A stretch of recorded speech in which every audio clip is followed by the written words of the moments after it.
મૂળ ચોખ્ખી મેલડી, પછી મસાણી મેલડી નામ કેમ પડ્યું? આ મસાણી મેલડી પોતે ઉગતાની મેલડી ચોખ્ખી જ હતી આ માતા. પણ જેથી ભૂવો વિધિ કરવા માટે થઈને કાળી ચૌદસે શમશાનમાં જાય અને શમશાનમાં ગયા પછી કહેવાય છે કે પોતાની ઉગતાની મેલડી ચોખ્ખી માતાને એમ કે તારે શમશાનમાં આવવાનું નથી.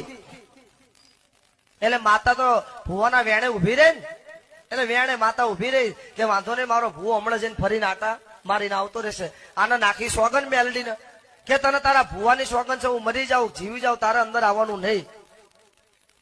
પણ વિધિ કરતા કરતા મંત્ર ઊંધા બોલાઈ ગયા અને ભૂતડા જાગ્યા, ચૂડેલું જાગી અને ભૂવાનો મરવાનો વારો આવ્યો.